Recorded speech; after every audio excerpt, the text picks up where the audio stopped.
கர்த்தருடைய பரிசுத்த நாமத்துக்கு ஸ்தோத்திரம். இன்னைக்கு எதை குறித்து பேசணும் அப்படின்னும் போது இந்த வாரமெல்லாம் ஒரு வார்த்தை குறித்த ஆண்டவர் எனக்கு நினைவூட்டினார். அதை தான் நம்ம இன்னைக்கு பார்க்க போகிறோம். லூக்கா எடுத்துக்கோங்க. லூக்கா சுவிசேஷ புஸ்தகம் 13 அதிகாரம் 6ஆம் வசனத்திலிருந்து 9வது வசனம் வரைக்கும் நம்ம வாசிக்கலாம். லூக்கா 13 6லிருந்து 9 வரைக்கும். அப்பொழுது ஒரு ஊமையை அவர் சொன்னார். ஒருவன் தன் திராட்சை தோட்டத்தில் ஒரு அத்தி மரத்தை நட்டிருந்தான். அவன் வந்து அதிலே கனியை தேடின போது ஒன்றும் காணவில்லை. அப்பொழுது அவன் தோட்டக்காரனை நோக்கி, இது 3 வருஷமாய் இந்த அத்தி மரத்திலே கனியை தேடி வருகிறேன், ஒன்றையும் காணவில்லை, இதை வெட்டி போடு, இது நிலத்தையும் கெடுக்கிறது என்றான். இது குறித்து நம்ம நிறைய வாட்டி நம்ம பார்த்திருப்போம். ஸோ ஒரு திராட்சை தோட்டத்துல ஒரு அத்தி மரத்தை நட்டு அதுல கனி வரும் அப்படின்னு சொல்லி 3 வருஷமா அதுல வெயிட் பண்ணியும் அதுல கனி வராததுனால அவர் என்ன சொல்றாரு, தோட்டக்காரனை பார்த்து, இது வந்து எதுக்கு நிலத்தை கெடுத்துட்டு இருக்கு, வெட்டி போடு அப்படின்னு சொன்னது. அந்த தோட்டக்காரன் அதுக்கு என்ன சொல்றாரு, அதற்கு அவன், ஐயா, இது இந்த வருஷமும் இருக்கட்டும், நான் இதை சுற்றிலும் குத்தி எரி போடுகிறேன், கனி கொடுக்கவில்லை என்றால் சரி, கனி கொடுத்தால் சரி, கனி கொடாவிட்டால் இனிமேல் இதை வெட்டி போடலாம் அப்படின்னு சொல்றாரு. அப்போ அவர் என்ன பண்றாரு, இல்ல இன்னும் 1 வருஷம் இருக்கட்டும், இதுக்கு தேவையான எல்லா நியூட்ரியன்ஸும் நான் என்ன பண்றேன், அதுக்கு என்னெல்லாம் கொத்தி அதுக்கு எரு போடணுமோ, அது ஸ்ட்ரென்த்தா கனி கொடுக்கறதுக்கு என்னெல்லாம் பண்ணணுமோ அது எல்லாத்தையும் நான் பண்றேன், இந்த 1 வருஷம் நீங்க வெயிட் பண்ணுங்க அப்படின்னு சொல்லி சொல்றத குறித்த ஒரு உவமையை நம்ம பார்க்கிறோம்.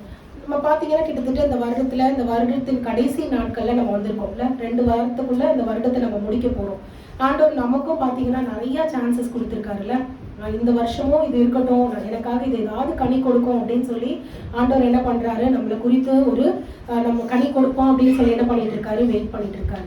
அப்போ நம்ம ஆண்டவர் கொடுத்த அந்த சான்ஸை நம்ம என்ன பண்ணணும், பயன்படுத்திக்கணும்ல. ஏன்னா நம்ம கடைசி நாட்கள்ல இருக்கிறோம் அப்படின்னு சொல்லி நம்ம பார்க்குறோம்ல. ஏதோ சீக்கிரமாய் வருகிறேன் அப்படின்னு சொன்னவர் இன்னைக்கு நம்ம பார்க்குற உலகத்துல நடக்கிற ஒவ்வொரு விஷயங்களை நம்ம கேள்விப்படும் போது அது எல்லாமே நமக்கு எதோ உணர்த்துது, ஆண்டவருடைய வருகை ரொம்ப சமீபமா இருக்குது அப்படின்னு சொல்லி உணர்த்துது. ரொம்ப கடைசி நாள்ல நம்ம என்ன பண்றோம், வாழ்ந்துட்டு இருக்கோம். அப்படி இருக்கும்போது நம்ம என்ன பண்ணணும், ஆண்டவர் கொடுத்திருக்க அந்த வாய்ப்பை நம்ம பயன்படுத்தணும். அப்ப ஆண்டவருக்கு பிரியமாய் நம்மளுடைய வாழ்க்கை, நம்மளுடைய ஜீவியம் இருக்கணும். ஆண்டவருக்காக கனி கொடுக்கறதுனா இது அவருக்காக ஏதாவது பண்றது. நம்ம நிறைய டைம் என்ன பண்ணுவோம், நியூ இயர் வந்த உடனே நம்ம எல்லாரும் என்ன பண்ணுவோம், ரெசல்யூஷன் எடுப்போம்ல. நியூ இயர்க்கு நான் இந்த வருஷம் இதை பண்ணுவேன், இந்த வருஷம் அது பண்ணுவேன் அப்படின்னு நம்ம என்ன பண்ணுவோம், நிறைய நம்ம ரெசல்யூஷன் எடுப்போம். ஆனா நம்ம என்ன பண்ணுவோம், ஒரு மேக்சிமம் 1 வீக் இல்லைன்னா ஒரு 10 நாள் அதுக்குள்ள என்ன பண்ணிடுவோம், அதை அப்படியே விட்டுருவோம் இல்ல.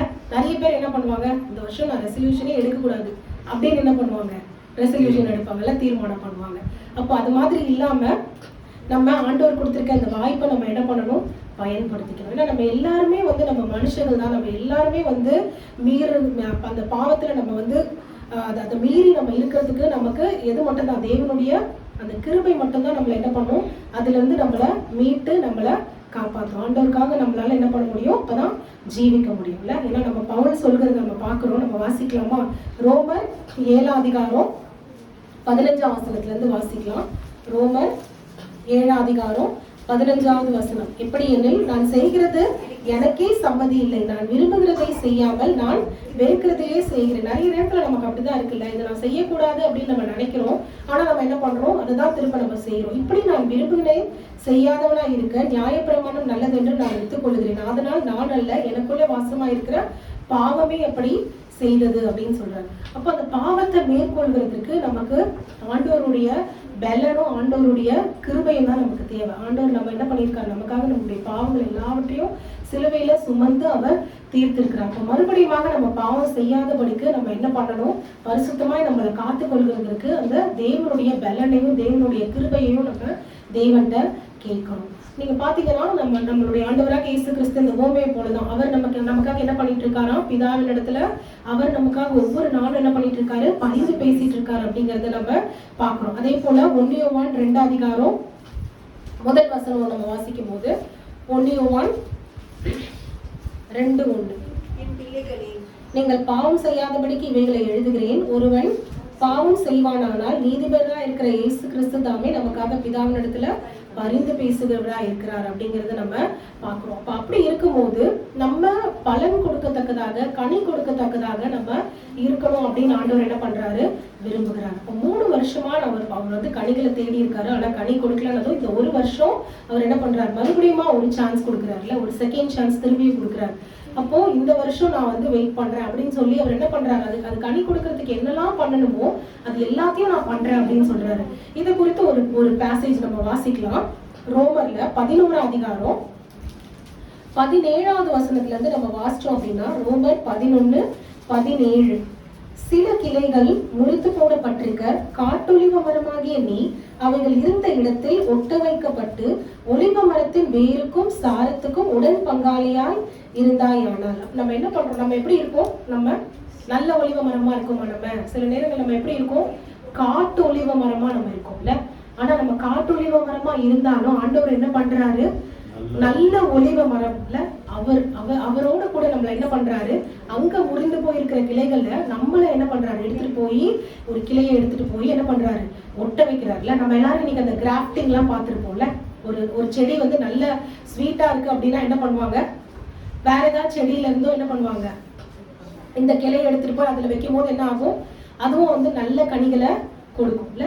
அப்போ அந்த மாதிரி ஆண்டவர் என்ன பண்றாங்கன்னா, நம்ம வந்து எப்படி இருந்தோமா, காட்டு ஒலிவ மரமா இருந்தோம். இந்த காட்டு ஒலிவ மரத்தை குறிச்சு பார்க்கும்போது பாத்தீங்கன்னா அதுலயும் கனி இருக்கும். ஆனா அது பாத்தீங்கன்னா இந்த நல்ல ஒலிவ மரத்து கனியை போல அது இருக்காது. அது எப்படி இருக்குமா, சாப்பிட முடியாதபடிக்கு ரொம்ப கசப்பான கனிகளை அது கொடுக்கும். இப்ப சில நேரங்கள்ல நம்மளுடைய வாழ்க்கையும் பாத்தீங்கன்னா நம்ம கசப்பான கனி கொடுக்கறதுல நம்ம இருந்தாலும் ஆண்டவர் நம்ம என்ன பண்றாரு, காட்டு ஒலிவ மரமா இருக்கிற நம்மளை எடுத்துட்டு போய் ஆண்டவர் என்ன பண்றாரு, நல்ல ஒலிவ மரத்துல ஆண்டவர் என்ன பண்றாரு, ஒட்ட வைக்கிறாருல்ல. ஒட்ட வச்சு அவர் என்ன பண்றாரு, நம்மள அது கூட வந்து நம்மள இருக்கும்போது அந்த வேர்ல இருந்து அந்த சாரம் வந்து நமக்கும் என்ன ஆகும், வரும்ல. அப்ப அந்த சாரத்தின் மூலமா நம்மளும் நல்ல கனிகளை கொடுக்கத்தக்கதாக ஆண்டவர் அவர் கூட நம்மள இசைவாய் ஆண்டவர் நம்மள இணைச்சிருக்காரு அப்படிங்கிறத நம்ம பாக்குறோம். அப்படி இருக்கும்போது நம்ம என்ன பண்ணக்கூடாதான், பெருமை பாராட்டக்கூடாது இல்ல. நம்ம ஆண்டவர் நம்மளை தெரிஞ்சு கொண்டதை நம்ம என்ன பண்ணக்கூடாது, பெருமை பாராட்டக்கூடாது. ஆண்டவர் நம்ம மேல வச்ச கிருபையினாலதான் ஆண்டவர் என்ன பண்ணியிருக்காரு, நம்மள தெரிஞ்சு கொண்டிருக்கிறார்ல. நீ அந்த கிளைகளுக்கு விரோதமாய் பெருமை பாராட்டாதே, பெருமை பாராட்டுவாயானால் நீ வேரை சுமைக்காமல் வேறு உன்னை சுமக்கிறது என்று நினைத்து. சில நேரம் நம்ம நினைச்சுக்கிறோம் நம்ம தான் எல்லாத்தையும் செய்யறோம் அப்படின்னு சொல்லிட்டு இல்ல.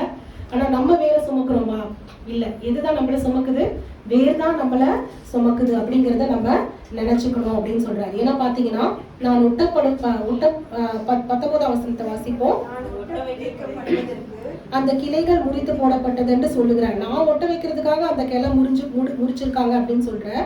ஆனா ஆண்டவர் என்ன சொல்றாரு, 21ஆம் வசனத்துல பாத்தீங்கன்னா, சுபாவ கிளைகளை தேவன் தப்ப விடாதிருக்க உன்னையும் தப்ப விட மாட்டார்.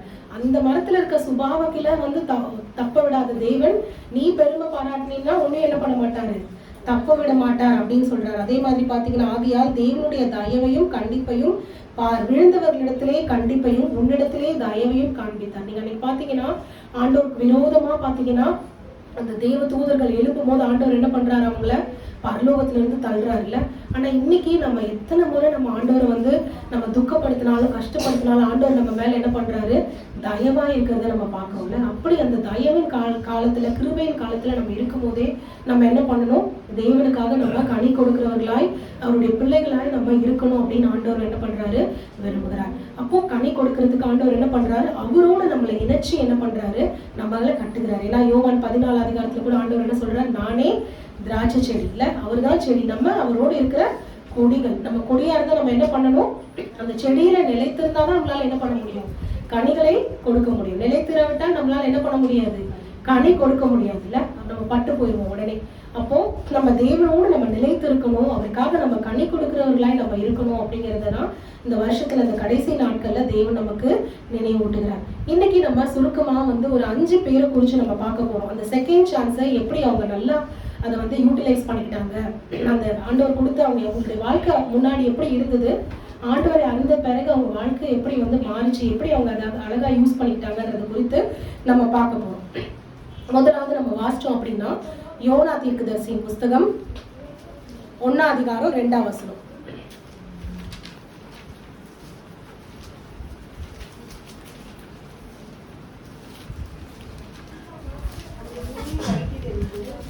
யோனா 1ஆம் அதிகாரம் 2ஆம் வசனம் பாத்தீங்கன்னா, நீ எழுந்து மகா நகரமாகிய நினிவேக்கு போய் அதற்கு விரோதமாய் பிரசங்கி அவர்களுடைய அக்கிரமம் என் சமூகத்தில் வந்து எட்டினது என்றார். ஆண்டவர் யோனாவை கூப்பிட்டு என்ன சொல்றாரு, நீ போய் என்ன பண்ணு, நினிவேல போய் அதுக்கு விரோதமா பிரசங்கி. ஏன்னா அவங்களுடைய அக்கிரமம் வந்து அவ்வளவு மோசமா இருக்கு.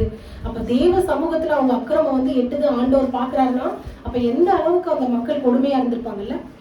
எவ்வளவு கொடுமைகளை அவங்க செய்யறவங்களா இருந்திருப்பாங்க.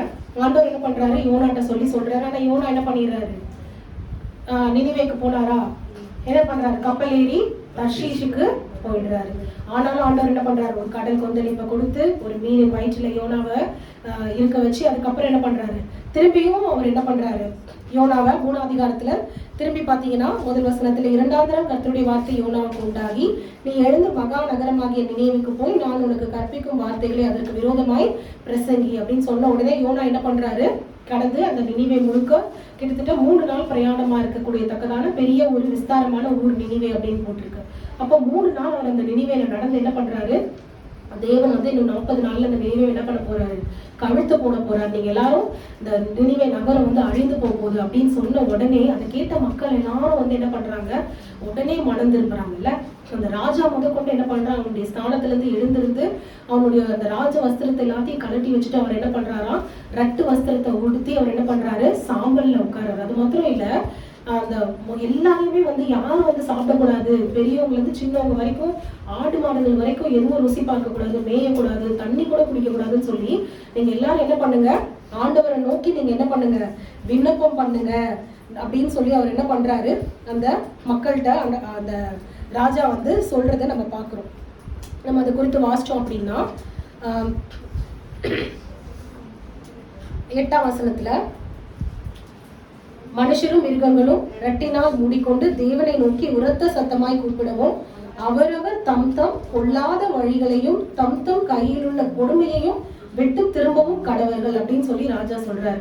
ஏன்னா அவங்களுடைய பாவம் ரொம்ப கொடுமையா இருந்ததுனால ஆண்டவர் என்ன சொல்றாரு, மொத்தமா அந்த நகரத்தையும் நான் அழிக்க போறேன்னு சொன்ன உடனே ராஜா என்ன பண்றாரு, எல்லா மக்கள்கிட்ட என்ன சொல்றாரு, நீங்க பொல்லாத வழிகளை விட்டு உடனே என்ன பண்ணணும், நீங்க திரும்பணும், உங்க கையில இருக்க அந்த கொடுமையை விட்டு நீங்க என்ன பண்ணணும், திரும்பணும் அப்படின்னு சொன்ன உடனே எல்லாரும் என்ன பண்றாங்க, அதே மாதிரி தேவனை நோக்கி என்ன பண்றாங்க, விண்ணப்பம் பண்றாங்க. ராஜா சொல்றாரு பாருங்க, யாருக்கு தெரியும், ஒருவேளை நம்ம அழிந்து போகாதபடிக்கு தேவன் என்ன பண்ணுவார், மனஸ்தாபப்பட்டு தன்னுடைய உக்கிர கோபத்தை விட்டு திரும்பினாலும் திரும்புவார் அப்படின்னு கூற சொல்றாரு.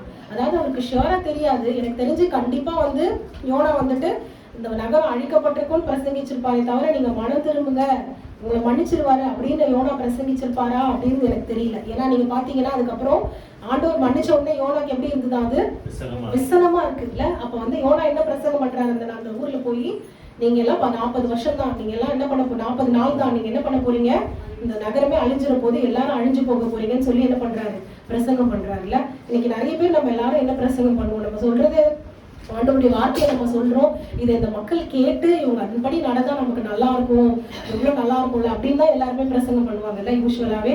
ஆனா யோனாவுடைய பிரசங்கம் எப்படி இருந்தது, அவர் ஏதோ கடவுளை என்ன கொடுத்துட்டாரு இந்த வேலைன்னு சொல்லி என்ன பண்ணியிருக்காரு, இந்த நகரம் அழிஞ்சிரும் அப்படின்னு என்ன பண்ணியிருக்காரு, பிரசங்கிச்சிருக்காரு.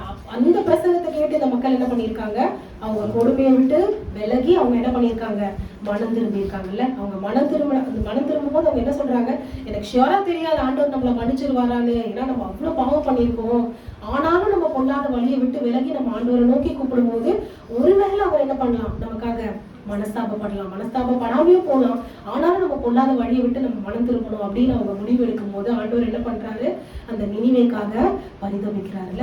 பரிதபிச்சு ஆண்டவர் என்ன பண்றாரு, அந்த தீங்க செய்வேன்னு சொன்ன தீங்க செய்யல. இது வந்து யோனாக்கு இந்த எப்படி இருக்கு, ரொம்ப விசனமா இருக்குல்ல.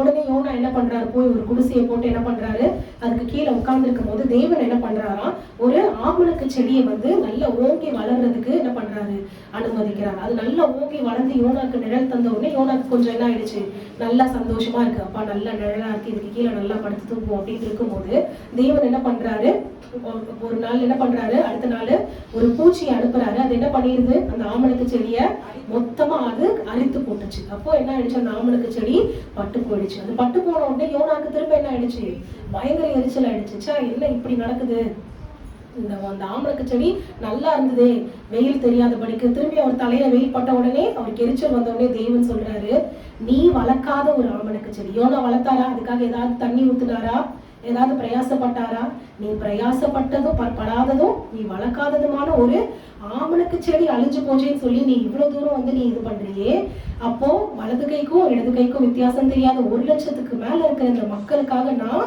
பரிதபியாமல் இருப்பேனோ அப்படின்னு சொல்லி தேவன் கேட்கிறாருல. அப்போ தேவன் என்ன பண்றாரு, அவங்களுடைய பொல்லாத வழிகளை விட்டு அவங்க மனம் திரும்பினதுனால அவங்களுக்கு என்ன பண்றாரு, ஒரு செகண்ட் சான்ஸ் தேவன் என்ன பண்ணியிருக்காரு, கொடுத்திருக்காரு. அப்ப அந்த செகண்ட் சான்ஸ் அவங்க என்ன பண்ணிக்கிட்டாங்க, ஒழுங்கா அவங்க யூஸ் பண்ணிக்கிட்டதுனால அவங்க தேவன் என்ன பண்ணாரு, செய்வேன்னு சொன்ன அந்த தீங்குல இருந்து அந்த நகரத்தை ஆண்டவர் என்ன பண்றாரு, செய்யாம அந்த மக்களை உயிரோட காக்குறத நம்ம பார்க்கிறோம். அப்ப அதே போல நம்மளும் என்ன பண்ணணும், ஆண்டவர் நமக்கு ஒரு வாய்ப்பை கொடுக்கும் போது, ஏன்னா எல்லா நேரமும் நமக்கு வாய்ப்பு இருக்காதுல்ல, அப்ப வாய்ப்பு நமக்கு இருக்கும் போதே நம்ம என்ன பண்ணணும், நம்மளுடைய பாவங்களை விட்டு பழைய வாழ்க்கையை விட்டு நம்ம என்ன பண்ணணும், மனம் திரும்பணும். இரண்டாவது நம்ம பார்க்க போறது பாத்தீங்கன்னா சவுலை குறித்து நம்ம பார்க்க போறோம். அப்போஸ்தலருடைய நடவடிக்கைகள் 8ஆம் அதிகாரம் 3ஆம் வசனத்தை வாசிக்கலாம். அப்போஸ்தலர் 8:3. சவுல் வீடுகள் தோறும் நுழைந்து புருஷரையும் ஸ்திரீகளையும் எடுத்துக்கொண்டு போய் காவலில் போடு வைத்து சபையை பாழாக்கி கொண்டிருந்தான். சவுல் எப்படி இருந்தாரா, அந்த நாட்கள்ல சபைய பாழாக்குகிற ஒரு மனுஷனாக சவுல் இருக்கிறத நம்ம பார்க்கிறோம். அப்படி அவர் கட்டி பாழாக்கி என்ன பண்ணணும், கொண்டு போகணும்னு அவர் வரும்போதுதான் தமஸ்குவுக்கு கிட்ட வரும்போது தேவன் என்ன பண்றாரு, வெளிச்சமா பிரகாசிச்சு பவுலுக்கு தரிசனமாகிறாரு. அப்போதான் பவுல் கேட்கிறாரு, ஆண்டவர் சொல்றாரு, நீ என்னை ஏன் துன்பப்படுத்துற அப்படின்னு கேட்கும் போது, ஆண்டவரே நீ யார் அப்படின்னு கேட்கும் போது பவுல் தேவன் என்ன சொல்றாரு, நீ துன்பப்படுத்துகிற இயேசு நானே, முள்ளில் உதைக்கிறது உனக்கு கடினமாம் அப்படின்னு சொன்ன உடனே அவன் நடுங்கி திகைத்து அவன் என்ன பண்றான், 6ஆம் வசனத்துல நான் என்ன செய்ய சித்தமாயிருக்கிறீர் என்றான். சோ அப்போ அவன்கிட்ட ஆண்டவர் சொன்ன உடனே அவன் என்ன பண்றான், கீழ்ப்படிஞ்சு தேவன் தான் உண்மையான தேவனுங்கிறத அவன் என்ன பண்றான், அவன் இயேசு கிறிஸ்து தான் மெய்யான தேவன்றதை உணர்ந்து கொண்டு அடுத்த செகண்ட் அவன் என்ன கேட்கிறான், நீங்க நான் என்ன செய்ய சுத்தமா இருக்கீங்க அப்படின்னு சொல்லி என்ன பண்றான், கேட்கிறான். அதுலயே நம்ம 20ஆம் வசனத்தை பாத்தீங்கன்னா, அதுக்கப்புறம் நம்ம இதெல்லாம் நம்ம நிறைய முறை பார்த்திருப்போம்ல.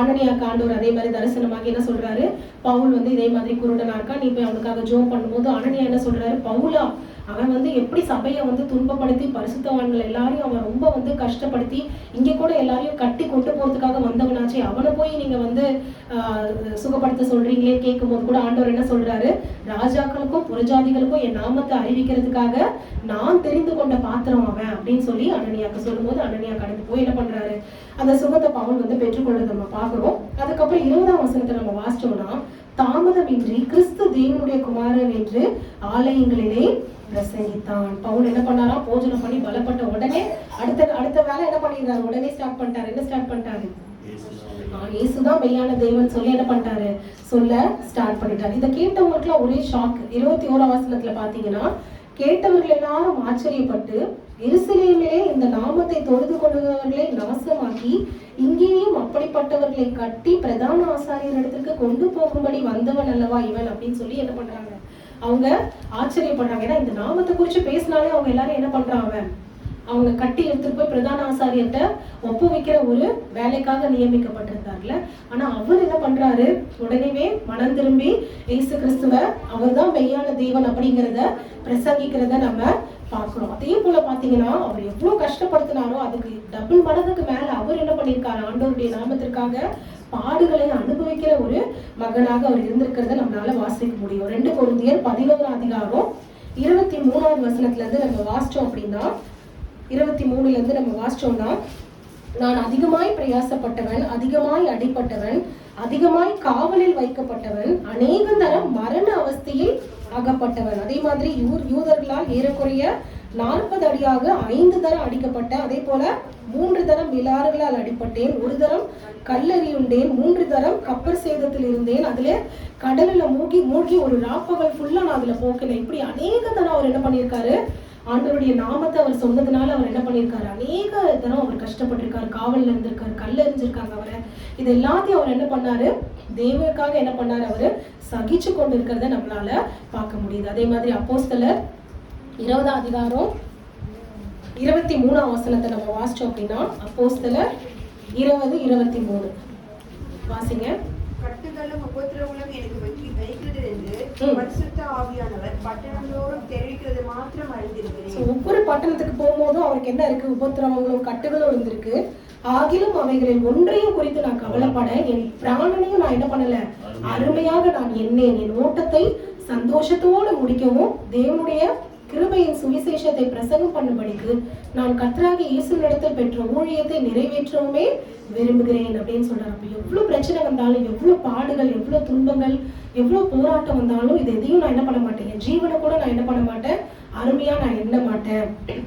எனக்கு ஒரே ஒரு ஆசை தான், என்னது, ஆண்டவர் எனக்கு கொடுத்துருக்க இந்த ஊழியத்தை நான் என்ன பண்ணணும், நல்லபடி இந்த ஓட்டத்தை நான் ஓடி சந்தோஷத்தோடு இந்த ஊழியத்தை நான் முடிக்கணும் அப்படின்னு அவர் சொல்றதை நம்ம பார்க்கிறோம். அதை குறிச்சுதான் அவர் என்ன சொல்றாரு, எல்லாத்தையும் முடிச்சுட்டு 2 தீமோத்தேயுல 4:7 நம்ம எல்லாருக்கும் தெரிஞ்ச வசனம். நல்ல போராட்டத்தை போராடினேன், ஓட்டத்தை முடிச்சேன், விசுவாசத்தை காத்து கொண்டேன், இது முதல் நீதியின் கிரீடம் எனக்காக வைக்கப்பட்டிருக்கிறது, நீதியுள்ள நியாயாதிபதியாக கர்த்தர் அந்நாளிலே அது எனக்கு தந்தருவார் அப்படின்னு சொல்றாரு. அப்பா அந்த அளவுக்கு சபையையும் பரிசுத்தவான்களையும் தேவனுடைய நாமத்தை சொல்ற எல்லாரையும் துன்பப்படுத்தின ஒரு சவுல் தேவனை அவர் பார்த்ததுக்கு அப்புறம் பாத்தீங்கன்னா அவருடைய வாழ்க்கை அப்படியே கம்ப்ளீட்டா மாறுதுல. தேவன் கொடுத்த அந்த சான்ஸ் அவர் என்ன பண்ணாரு, கரெக்டா அவர் யூஸ் பண்ணி என்ன பண்ணாரு, தேவனுக்காக பாட அனுபவிக்கிறதும் தேவனுடைய நாமத்தை பயம் இல்லாம ராஜாக்கள் முன்பாகவும் சபைகளிலும் பிரசங்கிக்கத்தக்க ஒரு மனுஷராக அவர் மாறுகிறத நம்ம பார்க்க முடியுது. அப்ப அப்படியாக தேவன் கொடுத்த அந்த வாய்ப்பை அவர் என்ன பண்ணாரு, பயன்படுத்திக்கிட்டாருல்ல. 3வது நம்ம ஒருத்தவங்களை குறித்து பார்க்க போறோம். யோசுவா எடுத்துக்கோங்க. யோசுவா 2 முதல் வசனம். யோசுவா 2:1. நூனின் குமாரனாகிய யோசுவா சித்தீமிலிருந்து வேவுக்காரராகிய 2 மனுஷரை ரகசியமாய் வேவு பார்க்கும்படி அனுப்பி, நீங்கள் போய் தேசத்தையும் எரிகோவையும் பார்த்து வாருங்கள் என்றான். அவர்கள் போய் ராகாப் என்னும் பெயர் கொண்ட வேசியின் வீட்டுக்குள் பிரவேசித்து அங்கே தங்கினார்கள். யோசுவா என்ன பண்றாரு, நீங்க போய் எரிகோவை பார்த்துட்டு வாங்க அப்படின்னு என்ன பண்றாரு, 2 வேவுக்காரர் 2 ஸ்பைஸை அனுப்புறாரு. உடனே அவங்க என்ன பண்றாங்க, போய் அந்த கோட்டை அலங்க செவிரில தான் இந்த ராகாபனுடைய வீடு இருக்குல்ல, அவளுடைய வீட்டுல போய் தங்குறத நம்ம பாக்குறோம். இது அவங்க தங்கின உடனே இந்த செய்தி யாருக்கு போயிடுது, எரிகோவின் ராஜாவுக்கு போயிடுது. எரிகோவின் ராஜாவுக்கு போன உடனே அந்த ராஜா என்ன பண்றாரு, அவருடைய ஆட்கள் அனுப்புறாரு இந்த ராகாபனுடைய வீட்டுக்கு.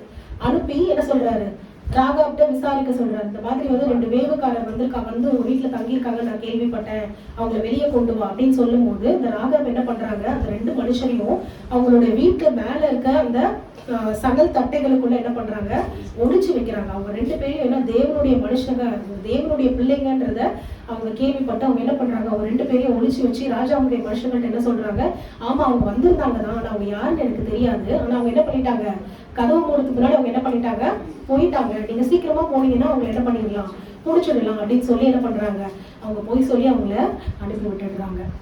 அப்ப இவங்கள என்ன பண்றாங்க, அந்த 2 மக்களையும் அவங்க பாதுகாக்கிறத நம்ம பார்க்க முடியுது.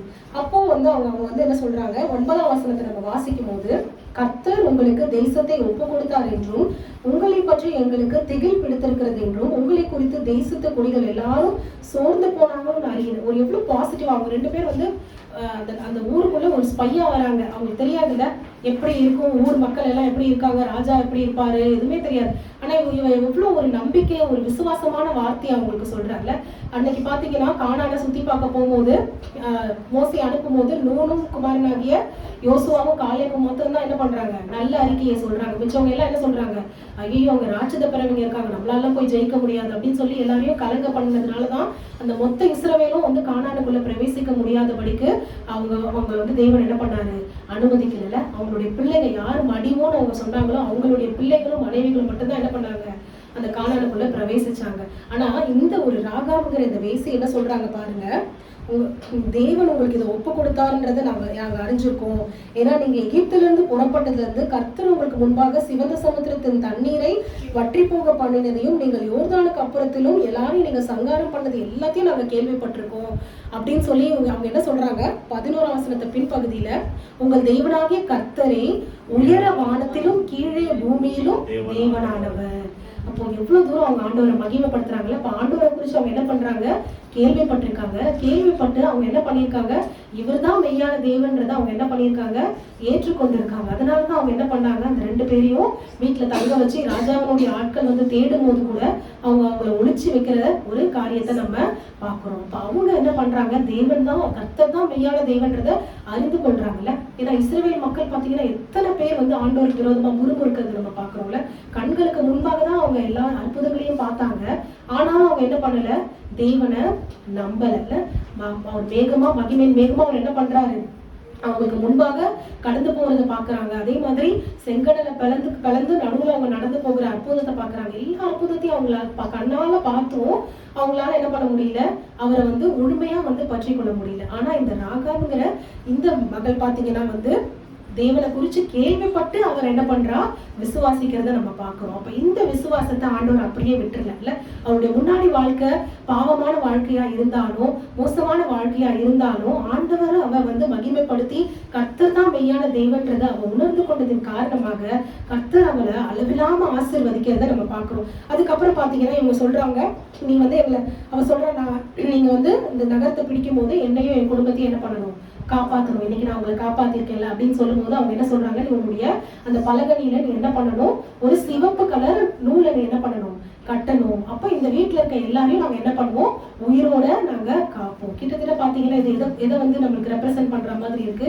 அன்னைக்கு பஸ்காவை வந்து அவங்க வந்து ஆசரிக்கும் போது என்ன பண்ணாங்க, எல்லா நிலைக்கால்கள்லயும் என்ன பண்ணாங்க, ஆட்டுக்குட்டியின் ரத்தத்தை என்ன பண்றாங்க, அவங்க தெளிக்கிறாங்க. அப்போ சங்காரத்தூதன் கடந்து போகும்போது எந்தெந்த நிலைக்கால்கள் அந்த ரத்தம் தெளிக்கப்பட்டிருக்கோ அந்த வீட்டை மட்டும் விட்டுட்டு மித்த எல்லாத்தையும் சங்காரம் பண்றாங்க. அப்ப அதே மாதிரி இந்த சிவப்பு நூல் இதெல்லாம் எதை குறிக்குது, ஆண்டவராகிய இயேசு கிறிஸ்துவனுடைய ரத்தத்தை குறிக்குது இல்ல. அப்ப அவர் நமக்காக சிந்தின அந்த ரத்தத்தின் மூலமா எல்லாரும் அழிஞ்சு போனாலும் நம்ம இன்னைக்கு அழியாதபடி ஆண்டவர் நம்மளை காப்பாத்திருக்காரு. அதே மாதிரி யோசுவா என்ன பண்றாரு, அவர் ஜெயிச்ச பிறகு இந்த குடும்பத்தை யோசுவா வந்து என்ன பண்றாரா, உயிரோட வைக்கிறத நம்ம பார்க்கிறோம். யோசுவா 6ஆம் அதிகாரம் 25ஆம் வசனத்துல நம்ம வாசிச்சோம்னா, எரிகோவை வேவு பார்க்க யோசுவா அனுப்பின ஆட்களை ராகாப் என்னும் வேசி மறைத்து வைத்தபடியினால் அவளையும் அவள் தகப்பன் வீட்டாரையும் அவளுக்குள்ள யாவையும் யோசுவா உயிரோடே வைத்தான். அவள் இந்நாள் வரைக்கும் இஸ்ரவேலின் நடுவிலே கூடியிருக்கிறாள் அப்படின்னு போட்டிருக்கு. அப்ப இஸ்ரவேல் நடுவுல குடியிருந்தது மாத்திரமல்ல, நம்ம வந்து இதை குறிச்சு நம்ம பார்த்தோம் அப்படின்னா மத்தேயு 1ஆம் அதிகாரத்துல 5ஆம் வசனத்துல அந்த இயேசு கிறிஸ்துவனுடைய வம்ச வரலாறுல இந்த ராகாபை குறித்து நம்மளால பார்க்க முடியும். 1ஆம் அதிகாரம் 5ஆம் வசனத்துல நம்ம வாசிச்சோம்னா, சல்மோன் போவாசை ராகாபின் இடத்தில் பெற்றான். அப்போ யார் வந்து இந்த ராகாபு, போவாஸ் நம்ம எல்லாரும் படிச்சிருப்போம்ல, நம்ம ரூத்தினுடைய ஹஸ்பண்ட். அப்போ அந்த போவாஸ் வந்து, போவாஸோட அப்பா யாரு, சல்மோன். அப்ப அந்த சல்மோன் என்ன பண்ணியிருக்காரு, இந்த ராகாபை திருமணம் பண்ணியிருக்காரு. அப்ப அப்படி ஒரு கிட்டத்தட்ட பாத்தீங்கன்னா இந்த மத்தேயு 1ஆம் அதிகாரத்துல ஒரு 5 விமனை குறிச்சுதான் அவங்களோட பேர் தான் இதுல இருக்கும். எல்லாருடைய பேரும் இருக்காருல்ல, தாமார் இருக்கும், அதுக்கப்புறம் பாத்தீங்கன்னா யார் இருக்கும், ராகாப் இருக்கும், அடுத்து பாத்தீங்கன்னா ரூத் இருக்கும், நெக்ஸ்ட் பாத்தீங்கன்னா பத்சேபால் இருக்கும், அதுக்கப்புறம் மரியாள் இருக்கும். அப்ப எப்பேற்பட்ட ஒரு பாக்கியத்தை கொடுத்திருக்காருல்ல ஆண்டவர். வந்து அந்த ஆண்டவர் வர்ற அந்த வம்சத்துல வர்றதுக்கான ஒரு பாக்கியத்தை ஆண்டவர் என்ன பண்ணியிருக்காரு, கொடுத்திருக்காரு. ஏன்னா இது குறித்து நம்ம புதிய பாட்டுல நம்ம வாசிச்சோம் அப்படின்னா, எபிரேயர்ல ஒரு வசனம் வாசிங்க. எபிரேயர் 11ஆம் அதிகாரம் 31ஆம் வசனம். எபிரேயர் 11:31. ராகாப் என்னும் வேசி வேவுக்காரரை சமாதானத்துடன் ஏற்றுக்கொண்டு கீழ்ப்படியாதவர்களோடு கூட சேதமாகாதிருந்தாள். அவ என்ன பண்ணா, கீழ்ப்படியாதவங்களோட கூட சேதமாகாதபடிக்கு விசுவாசத்தினால அவ காக்கப்பட்டா அப்படின்னு இருக்கும். அதே யாக்கோபுல நம்ம பார்த்தோம்னா, யாக்கோபு 2ஆம் அதிகாரம் 25ஆம் வசனத்தை நம்ம வாசிச்சோம் அப்படின்னா, அந்தபடி ராகாப் என்னும் வேசியும் தூதர்களை ஏற்றுக்கொண்டு வேறு வழியாய் அனுப்பிவிட்ட போது கிரியைகளினாலே அல்லவா நீதி உள்ளவளாக்கப்பட்டாள். அப்ப அவளுடைய கிரியையினால, ஆண்டவர் மேல அவ வச்சிருக்க அந்த விசுவாசத்தினால, அந்த கிரியையினால அவ எப்படி மாற்றப்பட்டாலாம், நீதிமான்கள் ஆக்கப்பட்டாள். அப்போ நம்ம வாழ்க்கை எப்படி இருந்தாலும் ஆண்டவர் எல்லாவற்றையும் மன்னிக்கிறதுக்கு அவர் என்ன பண்றாரு, அவர் வல்லவரா இருக்கிறார். அப்போ ஆண்டவர் நமக்காக ஒரு வாய்ப்பா கொடுக்கும் போது நம்ம என்ன பண்ணணும், அதை பயன்படுத்தணும். ஏன்னா இதை குறித்து நம்ம யோவான்ல 8ஆம் அதிகாரத்துல நம்ம வாசிக்கும் போது கூட பாத்தீங்கன்னா, விபச்சாரத்துல கையும் களவுமா பிடிப்பட்ட ஒரு ஸ்திரீ என்ன பண்றாங்க, கூட்டிட்டு வந்து கல்லெறியணும் நியாயப்பிரமாணத்தின்படின்னு சொல்லி ஆண்டவர்கிட்ட நிறுத்தும் போது ஆண்டவர் என்ன சொல்றாரு, கீழே உட்காந்து அவர் எழுதுறாரு, என்ன சொல்றாரு, உங்களில் பாவம் இல்லாதவன் முதலாவது கல்லை எடுத்து எரிய கடவன் அப்படின்னு சொன்ன உடனே அவங்க எல்லாரும் பாத்தீங்கன்னா மனசாட்சினால என்ன பண்றாங்களாம், குத்தப்பட்டு அங்க ஒருத்தர் கூட இல்ல, எல்லாருமே போயிட்டாங்க. அவங்க திரும்ப யாருமே கல்லை எறியலையான்னு சொல்லிட்டு நிமிர்ந்து பார்க்கும்போது அவங்க அந்த ஸ்திரீயை தவிர யாருமே இல்லை. அப்ப எல்லாரும் அந்த பாவத்தினால குத்தப்பட்டு அவங்க போயிட்டாங்க. அப்ப அந்த ஸ்திரீட்ட ஆண்டவர் என்ன சொல்றாரு, நீ திரும்பவும் என்ன பண்ணாத, பாவம் செய்யாம இரு அப்படின்னு சொல்லி என்ன பண்றாரு, மன்னிச்சு அனுப்புறத நம்ம பார்க்கணும். இப்ப ஆண்டவர் ஒரு வாய்ப்பை யாருக்கு வேணாலும் கொடுக்கறதுக்கு அவர் வல்லவரா இருக்கிறாங்கல்ல. இன்னைக்கு நம்ம பார்த்தோம்னா நம்ம வந்து ஐயோ இதெல்லாம் பெரிய பாவம், ஆண்டவரால பண்ணிக்கவே முடியாது, எப்படி இப்படி இருக்காங்க அப்படின்னு சொல்லி நம்ம யாரையுமே நம்மளால என்ன பண்ண முடியாது, ஜட்ஜ் பண்ண முடியாதுல்ல. ஏன்னா தேவன் வந்து பாத்தீங்கன்னா அவ்வளோ கிருபை உள்ளவரா இருக்கிறார், அவ்வளோ இரக்கம் உள்ளவர், மனதுருக்கம் உள்ளவர்னு பார்த்திருக்கோம். அப்போ அந்த ராகாவினுடைய அந்த விசுவாசம், ராகாப் தேவன் மேல வச்ச அந்த அன்பின் நிமித்தமாக ஆண்டவர் என்ன பண்ணியிருக்காரு, அந்த ராகாவுக்கு இன்னொரு சான்ஸை கொடுத்து அவருடைய வாழ்க்கையை ஆண்டவர் என்ன பண்ணியிருக்காரு, ஆசீர்வாதமான ஒரு வாழ்க்கையை ஆண்டவர் என்ன பண்ணியிருக்காரு, மாற்றி இருக்கிறத நம்ம பார்க்கிறோம். இன்னும் 2 காரியம் நம்ம சுருக்கமா பார்த்து முடிச்சிடலாம். நம்ம அடிக்கடி பார்க்கறது தான். லூக்கால பாத்தீங்கன்னா 19 அதிகாரம் 2ஆம் வசனத்துல இருந்து 9ஆம் வசனம் வரைக்கும் நம்ம வாசிச்சோம்னா சகேவை குறித்து நம்மளால பார்க்க முடியும். சகேவு முன்னாடி எப்படி இருந்தாரு, அநியாயமா எல்லார்கிட்டையும் அந்த வரிய வசூலிக்கிற ஒரு அதிகாரியா இருக்கிறாருல. ஏன்னா சகேவு இறங்கி வந்த பிறகு நான் வீட்டுல எனக்கு தங்கணும் அப்படின்னு சொன்ன உடனே எல்லாரும் என்ன முறுமுறுக்கிறாங்க, பாவியான இவன் வீட்டுக்கு போய் போறாரு ஆண்டவர் அப்படின்னு சொல்லி முறுமுறுக்கிறாங்க. அதை கேட்ட உடனே சகேவு என்ன பண்றாரு, அந்த நிமிஷமே அவர் என்ன பண்றாரு, மனம் திரும்புறாருல. ஆண்டவர் நமக்கு ஒரு சான்ஸ் கொடுத்திருக்காரு, நம்ம வீட்டுக்கு ஆண்டவர் வந்து தங்க போறேன்னு சொல்றாருன்னு சொல்லி ஆண்டவர் சகேவு என்ன சொல்றாரு, நான் யார்ட்டையாவது ஏமாத்தி வாங்கியிருந்தா நான் என்ன பண்றேன், அது எல்லாத்தையும் நான் என்ன பண்றேன், நாளத்தனையா நான் உங்களுக்கு என்ன பண்றேன், திருப்பி தரேன் அப்படின்னு சொல்லி மனம் திரும்புகிறத நம்ம பார்க்க முடியுது. அப்போ அப்படிப்பட்ட ஒரு பாவத்துல இருக்கிற ஒரு மனுஷனை கூட ஆண்டவரால என்ன பண்ண முடியும், இன்னொரு சான்ஸ் கொடுத்து என்ன பண்ண முடியும், மன்னிக்க முடியும். இதுல இன்னொரு சம்பவத்தை கூட நம்ம வாசிச்சோம்னா மத்தேயு 19 அதிகாரத்துல பாத்தீங்கன்னா ஒரு இளைஞர், ஒரு பணக்காரனான இளைஞர் என்ன பண்றாரு, 16ஆம் வசனத்துல இருந்து நம்ம வாசிச்சோம்னா, நல்ல போதகரே நான் நித்திய ஜீவனை சுதந்திரத்துக் கொள்றதுக்கு நான் என்ன பண்ணணும் அப்படின்னு கேட்கும்போது தேவன் என்ன சொல்றாரு, எல்லா கற்பனையும் நீ கை கொண்டு அப்படின்னு சொன்ன உடனே அவன் என்ன சொல்றான், நான் அந்த கற்பனையெல்லாம் சின்னதுல இருந்து கை கொண்டிருக்கேனே அப்படின்னு சொல்லும் போது, நான் வந்து கொலை செய்யல, நான் விபச்சாரம் செய்யல, நான் வந்து என்ன பண்றேன், எல்லா கற்பனையும் ஃபாலோ பண்ணிட்டு வரேன் அப்படின்னு சொன்ன உடனே, இன்னும் நீ பூரணை பண்ணணும்னா நீ என்ன பண்ணு, உன்கிட்ட இருக்கிறதெல்லாம் வித்து நீ என்ன பண்ணு, ஏழைகளுக்கும் தரித்திரங்களுக்கும் கொடு அப்படின்னு சொன்ன உடனே அவனால் என்ன பண்ணிக்க முடியல, அதை அக்செப்ட் பண்ண முடியல, ஏத்துக்க முடியல. ஏன்னா அவன்கிட்ட நிறைய ஆஸ்தி இருக்கு, நிறைய சொத்து இருக்கு, அதனால இதெல்லாம் வித்து நான் கொடுக்கணுமான்னு அவனால என்ன பண்ண முடியல. அந்த சொத்து மேலதான் அவனுக்கு, ஆஸ்தி மேலதான் அவனுக்கு கண்ணு இருக்கே தவிர அதெல்லாம் காட்டிலும் மேலான ஆண்டவரை பின்பற்றுறதுக்கு அவனுக்கு மனம் இல்லாம அவன் என்ன பண்ணிட்டானா, திரும்பி போயிட்டான். அப்ப சகேவையும் இவனுடைய வாழ்க்கையை நம்ம கம்பேர் பண்ணி பார்த்தா, சகேவனுடைய வாழ்க்கை முதல் ஹாஃப்ல எப்படி இருக்கு, ஒரு பாவமான வாழ்க்கையா இருக்குல்ல. ஆனா அதுக்கப்புறம் தேவன் வந்த பிறகு நான் எல்லாத்தையும் வித்து நான் எல்லாருக்கும் கொடுக்குறேன் அப்படின்னு சொல்லி சகையை மனம் திரும்பதை நம்ம பார்க்கிறோம். ஆனா இந்த வாலிபனை குறிச்சு நம்ம பார்க்கும்போது, சின்ன வயசுல இருந்தே அவன் என்ன பண்ணியிருக்காரா, எல்லா கற்பனையும் கை கொண்டு அவர் என்ன பண்ணியிருக்காரு, நடந்து வந்திருக்காரு. ஆனாலும் தேவன் சொன்னதை அவனால என்ன பண்ண முடியல, முழுமையா ஏத்துக்க முடியல. அப்போ முழுமையா நம்ம ஏத்துக்கணும் அப்படின்னா நம்ம என்ன பண்ணணும், மனம் திரும்பணும்ல. மனம் திரும்பி நம்ம கிட்ட இருக்கிற எல்லாவற்றையும் நம்ம பெருசா எண்ணாம நம்ம எதை பெருசா எண்ணணும், தேவனை நம்ம பெருசா எண்ணும் போது ஆண்டவர் என்ன சொல்றாரு, இவைகள் எல்லாம் உங்களுக்கு கூட கொடுக்கப்படும். முதலாவது எதை தேடுது, தேவனுடைய ராஜ்யத்தையும் அவருடைய நீதியையும் தேடுங்கள், அப்பொழுது இவைகள் எல்லாம் உங்களுக்கு கூட கொடுக்கப்படும் அப்படின்னு சொல்றாரு. அடுத்து கடைசியா நம்ம பார்க்கும்போது லூக்கா 23 அதிகாரம் 39 இருந்து 43 வரைக்கும் நம்ம வாசிச்சோம் அப்படின்னா, இதையும் நம்ம நிறைய நேரம் நம்ம வாசிச்சிருப்போம்.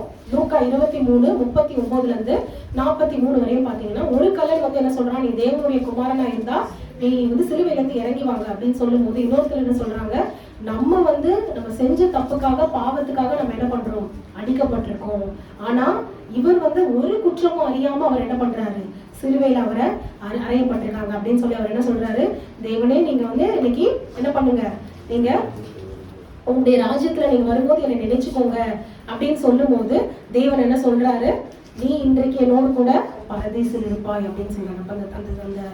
அந்த ஒரு கல்யாணனுடைய வாழ்க்கையை நம்ம பார்த்தோம் அப்படின்னா, ஒரு கடைசி நிமிஷத்துல ஆண்டவர் என்ன பண்றாரு, ஒரு சான்ஸ் கொடுத்திருக்காருல. யாருமே எக்ஸ்பெக்டே பண்ணிருக்க மாட்டோம். ஏன்னா மறிக்கிறதுக்கு ஒரு சில வினாடிகளுக்கு முன்பாக அவனுக்கு ஒரு சான்ஸ் கிடைச்சது. ஆனா நம்ம எல்லாருக்கும் அந்த மாதிரி சான்ஸ் கிடைக்கும் நம்மளால என்ன பண்ண முடியாது, சொல்ல முடியாதுல்ல. ஏன்னா தேவன் எப்பொழுது வேணாலும் தேவனுடைய வருகை இருக்கலாம், நம்மளுடைய வாழ்க்கை எப்ப வேணாலும் முடிஞ்சு போகலாம். அதனால ஆண்டவர் கொடுத்திருக்கிற அந்த வாய்ப்பை நம்ம என்ன பண்ணணும், பயன்படுத்தணும். நம்ம 5 பேரை குறிச்சு பார்த்தோம். நம்ம நினிவே மக்களை பார்த்தோம், சவுலை பார்த்தோம், ராகாபை குறித்து பார்த்தோம், சகீவை குறித்து பார்த்தோம், இந்த கல்லனை குறித்து பார்த்தோம். நம்ம ஒரு 3 காரியம் சுருக்கமா நம்ம வந்து 10 நிமிஷத்துல நம்ம பார்த்துடலாம். யார் வந்து ஆண்டவர் கொடுத்த இந்த சான்ஸை யூஸ் பண்ணிக்கல அப்படிங்கிறதையும் நம்ம பார்க்கலாம். நீங்க முதலாவது பாத்தீங்கன்னா ஆதியாகமத்துல 4ஆம் அதிகாரத்துல 5ஆம் வசனத்தை நம்ம வாசிக்கும் போது நம்ம காயினை குறிச்சு இதுல வாசிக்க முடியும். ஆதியாகமம் 4ஆம் அதிகாரம் 5ஆம் வசனம். காயினையும் அவன் காணிக்கையும் அவர் அங்கீகரிக்கவில்லை. அப்பொழுது காயினுக்கு மிகவும் எரிச்சல் உண்டாகி அவன் முகநாடி வேறுபட்டது. ஆண்டவர் என்ன பண்ணல, ஆபேலையும் அவனுடைய காணிக்கையை அங்கீகரிக்கிறாரு, காயினையும் அவனுடைய காணிக்கையும் அங்கீகரிக்கல. ஏன்னா வெறும் காணிக்கையால மாத்திரம் நம்மளால என்ன பண்ண முடியாது, தேவனுக்கு பிரியமா நம்மளால இருக்க முடியாது. தேவன் எதை பார்க்கிறாரு, நம்மளுடைய வாழ்க்கையை பார்க்கிற தேவனா இருக்கிறார்ல. ஆபேலுடைய வாழ்க்கை தேவனுக்கு பிரியமா இருந்திருக்கு, அதனால அவருடைய காணிக்கையை அங்கீகரிச்சிருக்காரு. காயினுடைய வாழ்க்கை தேவனுக்கு பிரியமா இல்லாததுனால ஆண்டவர் என்ன பண்ணல, அவருடைய காணிக்கையை அங்கீகரிக்காததுனால தேவன் கூப்பிட்டு வார்ன் பண்றாரு. என்ன சொல்றாரு, நீ நன்மை செஞ்சா உனக்கு மேன்மை இல்லையா, நீ நன்மை செய்யாம இருக்க, பாவம் தான் உன் வாசப்படியில படுத்திருக்கும். அப்படி கொடூரமா இருந்த, நன்மை செய்யாத ஒரு மனுஷனா இருந்து நீ காணிக்கை கொடுத்தா எல்லாம் சரியாயிடும். இன்னைக்கு நிறைய பேர் அப்படிதான் இருக்காங்கல்ல, எல்லாத்தையும் பண்ணிட்டு நான் தேவனுக்கு நான் வந்து இதை செய்யறேன், நான் அவங்களுக்கு அதை செய்யறேன், நான் சர்ச்சுக்கு காணிக்கை கொடுக்குறேன் அப்படின்னா அதெல்லாம் வந்து சரி பண்ணிடுவாரா? இல்ல. தேவன் என்ன சொல்றாரு, நம்ம 1 சாமுவேல் 15 அதிகாரத்துல சாமுவேல் என்ன சொல்றாரு, சவுல் கிட்ட பலியை பார்க்கிறோம் கீழ்ப்படிதல் தான் உத்தமம். தேவன் வந்து பலியை கேட்கிறவர் கிடையாது. அவர் எதை விரும்புகிறார், அவரு கீழ்ப்படிதல அவர் விரும்புகிற தேவனா இருக்கிறார். இப்ப காயினை கூப்பிட்டு ஆண்டவர் வார்ன் பண்ணியும் அவன் என்ன பண்ணல, தேவனுடைய வார்த்தைக்கு அவன் கீழ்ப்படியல. தேவனுடைய வார்த்தைக்கு கீழ்ப்படியாம மறுபடியும் அவனுக்கு இதனால என்ன வருது, இன்னும் பொறாம வந்து அவன் என்ன பண்றான், அவன் சகோதரனை கொலை செய்யற அடுத்த கட்டத்து பாவத்துக்கு அவன் என்ன பண்றான், கடந்து போகிறத நம்ம பாக்குறோம். அதனால பாத்தீங்கன்னா அப்பேற்பட்ட ஒரு நியாய தீர்ப்பை ஆண்டவர் என்ன பண்றாரு, அவனுக்கு கட்டளை இடுகிறார். நீங்க 11ஆம் வசனத்துல பாத்தீங்கன்னா, உன் சகோதரனுடைய ரத்தம் வந்து உன் கையில நீ வாங்கி கொள்ள வாயை திறந்ததுனால இந்த பூமி உன்னால எப்படி இருக்கும், சபிக்கப்பட்டிருக்கும். நீ பயிரிடும் போது அது உனக்கு என்ன பண்ணாது, பலன் கொடுக்காது. நீ பூமியில எப்படி இருப்ப, நிலையற்ற அலைகிறவனா இருப்ப, உனக்கு எதுவுமே வந்து நிலைக்காது, நீ வந்து ஒரு நிலையில்லாம அலைகிறவனா இருப்ப அப்படின்னு சொல்லி தேவன் என்ன பண்றாரு, ஒரு சாபத்தை என்ன பண்றாரு அந்த காயின் மேல ஆண்டவர் என்ன பண்றாரு, கட்டளை இடுகிறார். ஆண்டவர் செகண்ட் சான்ஸை கொடுக்கும் போதே, ஆண்டவர் எச்சரிக்கும் போதே நம்ம என்ன பண்ணணும், அந்த எச்சரிப்பை நம்ம எடுத்துக்கொண்டு நம்ம மனம் திரும்பங்களாக நம்ம இருக்கணும். அப்படி இல்லாட்டா இந்த காயினுடைய வாழ்க்கை மாதிரி தான் நம்ம வாழ்க்கையும் சபிக்கப்பட்ட ஒரு வாழ்க்கையாக இருக்கும். நம்ம சுருக்கமா பார்ப்போம். 2வது பாத்தீங்கன்னா ஆதியாகமம் 19ஆம் அதிகாரம் 13ஆம் வசனம். ஆதியாகமம் 19:13 பாத்தீங்கன்னா லோத்துவினுடைய குடும்பத்தை குறித்து நம்மளால இதுல பார்க்க முடியுது. நாங்கள் இந்த ஸ்தலத்தை அழிக்க போகிறோம். அவங்க என்ன சொல்றாங்க, இவங்களுடைய கூக்குரல் கர்த்தருடைய சமூகத்தில் பெரிதா இருக்கிறது, இதை அழிக்க கர்த்தர் எங்களை அனுப்பி இருக்கு, அதனால என்ன பண்ணு, உடனே புறப்பட்டு நீ என்ன பண்ணு, கிளம்பி வா அப்படின்னு சொல்லி அந்த தூதர்கள் வந்து சொல்லும் போது லோத் என்ன பண்றாரு, கொஞ்சம் தாமதப்படுத்தும் போது ஆண்டவர் என்ன பண்றாரு, ஆபிரகாம் நினைவு கூர்ந்து, ஏன்னா ஆபிரகாம் என்ன பண்ணாரு, ஆண்டவர்கிட்ட 6 வாட்டி மன்றாடுறாருல, 50 நீதிமான்கள் இருந்து அழிக்க மாட்டீங்களா, 40 நீதிமான்கள் இருந்து அழிக்க மாட்டீங்களா, 45, 30, 20, 10 இப்படி என்ன பண்றாரு, அவரை மறுபடியும் மன்றாடுகிறத தேவன் நினைவு கூர்ந்து என்ன பண்றாரா, லோத்தையும் அவனுடைய குடும்பத்தையும் என்ன பண்றாரு, வேகமா அவர் என்ன பண்றாரு, கையை பிடிச்சு அவங்கள தூக்கி கொண்டு போய் என்ன பண்றாரு, அந்த பட்டணத்துக்கு வெளியே நம்ம விடுகிறத நம்ம பாக்குறோம். 16ஆம் வசனத்துல நம்ம வாசிச்சோம்னா, அவன் தாமதித்து கொண்டிருக்கும் போதே கர்த்தர் அவன் மேல் வைத்த இரக்கத்தினாலே அந்த புருஷர் அவன் கையையும் அவன் மனைவியின் கையையும் அவர்கள் 2 குமாரத்திகளின் கைகளையும் பிடித்து அவனை பட்டணத்துக்கு வெளியே கொண்டு போய் விட்டார். இங்க பாத்தீங்கன்னா வெளியே கொண்டு போய் விட்ட பின்பு, உன் ஜீவன் தப்ப ஓடிப்போ, பின்னாடி பார்க்காத அப்படின்னு என்ன பண்றாரு சொல்றாரு. நீ அழியாதபடிக்கு அந்த மலைக்கு ஓடிப்போ அப்படின்னு சொல்லும் போது அந்த லோத்து என்ன பண்ணல, அப்பயும் வந்து ஆண்டவர்கிட்ட கேட்கல. இன்னைக்கு என்ன சொல்றாரு, அப்படியெல்லாம் ஆண்டவரே உமது கண்கள் எனக்கு கிருபை கிடைச்சா நான் என்ன பண்ணணும், மலைக்கு நான் ஓடி போகல, நான் எங்க போகணும், தீங்கு என்னை தொடராதபடிக்கு நான் அந்த சமபூமிக்கு போகணும். ஏன்னா இதுக்கு முன்பாக நம்ம பார்த்தோம்னா இந்த லோத்தும் ஆபிரகாமும் அவங்களுடைய வேலைக்காரர்கள் நிமித்தமாக நிறைய அவங்களுக்கு பிரச்சனை வரும்போது லோத்து என்ன பண்றாரு, ஆபிரகாம் என்ன சொல்றாரு, கூப்பிட்டு நீ பாரு, நீ வடக்க போனா நானு தெற்க போறேன், நீ இப்படி மேற்க போனா நானு கிழக்க போறேன் அப்படின்னு சொன்ன உடனே லோத்து என்ன பண்றாரு, கண்களை ஏறெடுத்து பார்த்து, அப்பா லோத் அந்த சோதம் வந்து நல்ல செழிப்பான நகரமா இருக்கு, அதனால நான் அங்க போயிடுறேன் அப்படின்னு என்ன பண்றாரு, அந்த கண்களை நம்பி அவர் என்ன பண்றாரு, அந்த சோதோமுக்குள்ள போறாரு. ஆனா அந்த நகரம் எப்படி இருந்தது, மகா கொடுமையான ஒரு நகரமா இருந்தது.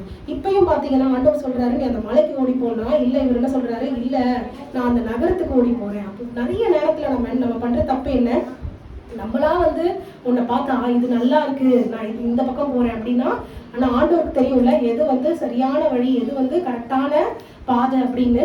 நீங்க பாத்தீங்கன்னா அவங்க துரிதப்படுத்தி கொண்டு இருக்கும் போதே என்ன ஆகுது, அவர் வந்து என்ன பண்றாரு, சரி ஓகே நான் அந்த பட்டணத்தை மட்டும் அழிக்கல நீ போ அப்படின்னு சொல்லும் போது அவங்க என்ன பண்றாங்க, அந்த இடத்துக்கு அவங்க போகிறத நம்ம பார்க்குறோம். அப்படி போகிற நேரத்துல என்ன பண்றாங்க, அவங்க 26ஆம் வசனத்தை நம்ம வாசிக்கும் போது அவன் மனைவியோ என்ன பண்றாங்க, பின்னிட்டு பார்த்து உப்பு தூண் ஆகுறத நம்ம பார்க்கிறோம். அப்ப தேவன் எவ்வளவு எச்சரிக்கை கொடுத்தோம், நீ பின்னாடி பார்க்காத, அந்த நகரத்தையே ஆண்டவர் அழிக்கிறாரு. அதுல இருந்து அந்த குடும்பத்தை ஆண்டவர் காப்பாத்தி ஒரு எச்சரிக்கையை கொடுத்து நீ பின்னாடி பார்க்காதனாலும் அந்த லோத்தின் மனைவி என்ன பண்றாங்க, பின்னாடி திரும்பி பாக்குறாங்கல்ல.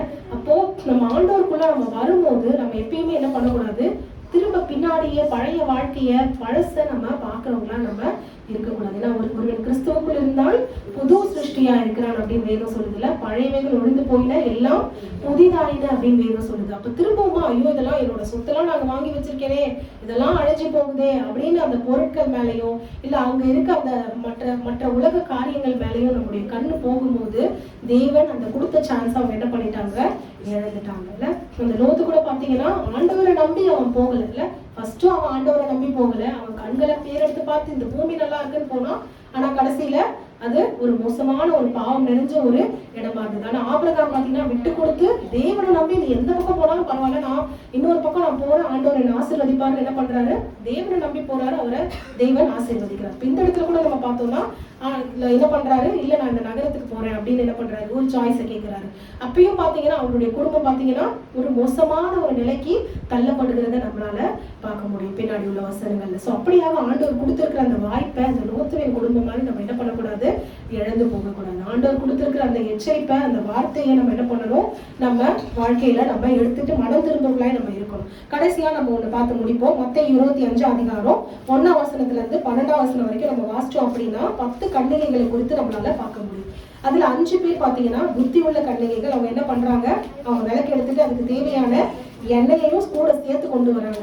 ஆனா 5 பேர் என்ன பண்றாங்கன்னா வெறும் விளக்க மட்டும் என்ன பண்றாங்க, எரிய வச்சு எடுத்துட்டு வராங்க. அவங்க தீவெட்டிகள் எடுத்துட்டு வராங்க. அவங்க என்ன பண்ணல, எண்ணெயை அவங்க கொண்டு வரல. அப்போ பாத்தீங்கன்னா அதுல நம்ம வாசிக்கலாம். 4ஆம் வசனத்துல பார்த்தோம்னா புத்தி உள்ளவர்கள் தங்கள் தீவெட்டிகளோடு கூட தங்கள் பாத்திரங்களில் எண்ணெயும் கொண்டு போனார்கள். ஆனா புத்தி அதை அப்ப அவங்க பார்ப்பாங்க இல்ல, பார்த்திருப்பாங்கல்ல கண்டிப்பா. 5 பேர் 10 பேர் போறாங்க. அதுல 5 பேர் என்ன பண்றாங்க, தீவெட்டி எடுத்துட்டு கையில ஒரு பாத்திரத்தையும் எடுத்துட்டு போறாங்க. பாத்திரத்துல எண்ணெய் இருக்கும். இப்ப இந்த 5 பேர் கண்டிப்பா அதை என்ன பண்ணிருக்கணும், பார்த்திருக்கணும். கண்டிப்பா பார்த்து என்னது இதுன்னு கேட்டிருக்கணும். என்ன அப்படின்னு சொல்லியிருப்பாங்க அவங்க. இவங்க என்ன பண்ணிருக்கலாம், போய் அப்பவே டைம் இருந்த போதே அவங்க என்ன பண்ணிருக்கலாம், போய் தேவையான எண்ணெயை வாங்கிட்டு வந்திருக்கலாம். ஏன்னா நீங்க 5ஆம் வசனத்தை வாசிச்சோம்னா மணவாளன் வர தாமதித்த போது அவர்கள் எல்லாரும் நித்திரை மயக்கம் அடைந்து தூங்கி விட்டார்கள். அப்போ மணவாளன் வரதுக்கு டைம் இருந்திருக்கு. அவங்க 5 பேர் இந்த எண்ணெயை கொண்டு வரல. ஆனா அவங்களுக்கு என்ன இருந்திருக்கு, ஆண்டவர் ஒரு கிரேஸ் பீரியட் அவங்களுக்கு கொடுத்துருக்காரு. இவங்களை பார்த்தாது நீ திருந்து, அவங்க எல்லாம் எண்ணெய் எடுத்துட்டு வந்திருக்காங்க, உஷாரா ஆயத்தமா வந்திருக்காங்க, நீ எண்ணெய் எடுத்துட்டு வரல, அதனால ஆண்டவர் என்ன பண்ணிருக்காரு, கொஞ்சம் தாமதிச்சிருக்காரு, நீங்க போய் எண்ணெயை வாங்கிட்டு வராங்களா பாப்போம் அப்படின்னு. ஆனா இவங்க என்ன பண்ணிட்டாங்க, அந்த டைம்ல படுத்து தூங்கிட்டாங்க. படுத்து தூங்கின உடனே அதுக்கப்புறம் நடுராத்திரில மணவாளன் வரான்னு சொல்லும் போதுதான் இவங்களுக்கு என்ன வருது அறிவு, ஐயோ நம்மள்ட்ட எண்ணெயிலேயே நம்ம தீவெட்டி அணிந்து போக போகுது அப்படின்னு சொல்லி அந்த புத்தி உள்ளவர்கள்ட்ட கேட்டா அவங்க என்ன சொல்றாங்க, இல்ல உங்களுக்கும் பத்தாது எங்களுக்கும் பத்தாது, நீங்க என்ன பண்ணுங்க, போய் காசுக்காரர்கிட்ட போய் கடையில போய் வாங்கிட்டு வாங்கன்னு சொல்லும் போது அவங்க போயிட்டாங்க. அந்த நேரத்துல யார் வந்துட்டா, மணவாளன் வந்து விட்டார். மணவாளன் வந்ததுக்கு அப்புறம் நம்ம அதை குறிச்சு வாசிச்சோம்னா 10ஆம் வசனத்துல அப்படியே அவர் வாங்க போன போது மணவாளன் வந்து விட்டார். ஆயத்தமா இருந்தவங்க என்ன பண்ணிட்டாங்க, அவரோட கூட கல்யாண வீட்டுக்குள்ள பிரவேசித்தார்கள். கதவும் அடைக்கப்பட்டது. கதவு அடைக்கப்பட்ட பிறகு மற்ற கன்னிகைகள் வந்து என்ன பண்றாங்க, ஆண்டவரே ஆண்டவரே தரங்கன்னு சொல்றாங்க. ஆனா ஆண்டவர் என்ன சொல்லிட்டாரு, நான் உங்களை அறியேன். ஆக்சுவலா அவங்க எல்லாருமே வந்து தேர் ஆல் இன்வைட்டட்ல, எல்லாரையும் ஆண்டவர் கூப்பிட்டுருக்காரு. அவங்க எல்லாம் கூப்பிட்டதுனாலதான் என்ன பண்ணிருக்காங்க, அந்த இடத்துக்கு வந்திருக்காங்க. அப்ப அந்த கல்யாணத்துக்கு அந்த விருந்துக்கு அவங்க எல்லாம் அழைக்கப்பட்டவங்க தான். ஆனா அழைக்கப்பட்டவங்க எப்படி வரல, ஆயத்தமா வரல. அப்ப அந்த ஆயத்தத்துக்கு ஆண்டவர் ஒரு கிரேஸ் பீரியட் கொடுத்து கூட அவங்க என்ன பண்ணல, அதை யூஸ் பண்ணிக்கல. அதை யூஸ் பண்ணாம அவங்க விட்டது நிமித்தமாக கதவு அடைக்கப்பட்டதுக்கு அப்புறமா வந்து அவங்க என்ன கதறினாலும் என்ன பண்ணல, ஆண்டவர் உங்களை எனக்கு தெரியாதுன்னு சொல்லி என்ன பண்ணிடுறாரு, ஆண்டவர் அவங்கள கைவிடுறது நம்ம பாக்குறோம். அப்ப அப்படியாக நம்ம இல்லாதபடிக்கு ஆண்டவர் நமக்கு கொடுத்திருக்கிற இந்த கிரேஸ் பீரியட இந்த வருஷத்துல இந்த கடைசி நாட்கள்ல நம்ம பிரவேசிச்சிருக்கோம். நம்ம இந்த நேரத்துல கூட நம்ம வாழ்க்கையை ஆண்டவர் நம்ம ஒப்பு கொடுத்து, நீங்க கொடுத்த இந்த சான்ஸை நான் கண்டிப்பா நான் யூஸ் பண்ணுவேன், உங்களுக்காக நான் கனி கொடுப்பேன், நீங்க விரும்புகிறபடி நான் இருப்பேன் அப்படின்னு சொல்லி நம்ம தேவனுக்கு நம்ம ஒப்பு கொடுக்கும் போது கண்டிப்பா ஆண்டவர் என்ன பண்ணாரு, ராகாவ அந்த அளவுக்கு ஆண்டவர் ஆசீர்வதிச்ச தேவன் நம்ம எல்லாரையும் ஆண்டவர் என்ன பண்ணுவாரு, கண்டிப்பா அவர் ஆசீர்வதிக்க வல்லவரா இருக்கிறார். கர்த்தருடைய பரிசுத்த நாமத்துக்கு ஸ்தோத்திரம்.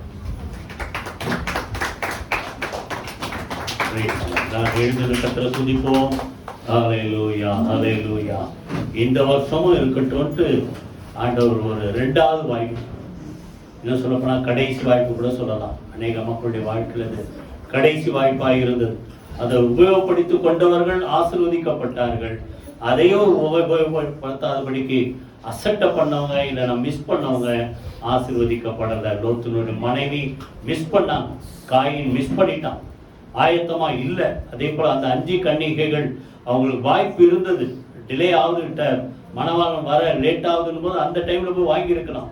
ஆனா அவங்க என்ன செய்தா, தூங்கிட்டாங்க. அதனால அந்த 2வது வாய்ப்பை நம்ம மிஸ் பண்ணாதபடி அல்லேலூயா ஒரு பவுலை போல, ஒரு ராகாவை போல, அந்த நினைவே பட்டணத்தை அந்த மக்களை போல நம்ம எப்போதும் கர்த்தர் கொடுத்த வாய்ப்பை நழுவ விடாதபடி நாம் பற்றி கொண்டு அவருக்காக வாழ, நாம் அவருக்கென்று கனி கொடுக்க நாம் ஆயத்தமா இருந்தா நம்ம குடும்பம், நம்ம வாழ்க்கை ஆசீர்வதிக்கப்படும். கரங்கள் உயர்த்தி கர்த்தரை ஸ்தோத்திரம் மூலமா சொல்லுங்க, ஆண்டவரே எனக்கு கொடுக்கப்பட்ட 2025ஆம் வருஷத்துல இன்னும் முடிய இன்னும் 15-16 நாள் இருக்குது. ஆண்டவரே கர்த்தர் கொடுத்த வாய்ப்பை நான் நழுவ விடாதபடிக்கு இந்த நாளிலும் ஆண்டவரே உமக்காக வாழ்ந்து, ஆண்டவரே புது வருஷத்துல உங்களுடைய சித்தத்துக்கு முற்றிலுமா ஒப்பு கொடுத்து ஆசீர்வாதத்தோடு நுழைய கர்த்தர் எங்களுக்கு அனுக்கிரக செய்வீரா. கர்த்தரை துதிப்போமா. நன்றி செலுத்துற தகப்பனே, இந்த வருஷம் இருக்கட்டும் சொல்லி ஆண்டவரை இன்னொரு வருஷத்தை எங்களுக்கு கூட்டி கொடுத்து, அந்த இன்னொரு வருஷம் இப்ப முடிய போகிறது ஆண்டவரை. கொஞ்சம் இருக்கிற இந்த மீதி நாட்கள்ல உமக்கென்று நாங்கள் ஆதாயப்படுத்தி ஆண்டவரை இந்த வாய்ப்பை நழுவ விடாதபடிக்கு உமக்கென்று நாங்கள் ஜாக்கிரதையாக பரிசுத்தமா சாட்சியா வாழ்ந்து உமக்கு பிரயோஜனமா வாழ்ந்து கனி கொடுக்க கர்த்தர் எங்களுக்கு அனுக்கிரக செய்வீராக. வாய்ப்பை நழுவ விட்ட மக்கள் ஆண்டவரே அவர்கள் ஆசீர்வாதத்தை இழந்தது போல நாங்கள் இழந்து போகாதபடிக்கு இந்த வாய்ப்பை நாங்கள் பற்றி கொண்டு தேவ சித்தத்துக்கு கீழ்ப்படிய கர்த்தர் அனுக்கிரக செய்வீராக. இயேசு கிறிஸ்துவின் ஜீவனுள்ள ஜெயமுள்ள நாமத்தில் ஜெபிக்கிறோம் நல்ல பிதாவே, ஆமென் ஆமென்.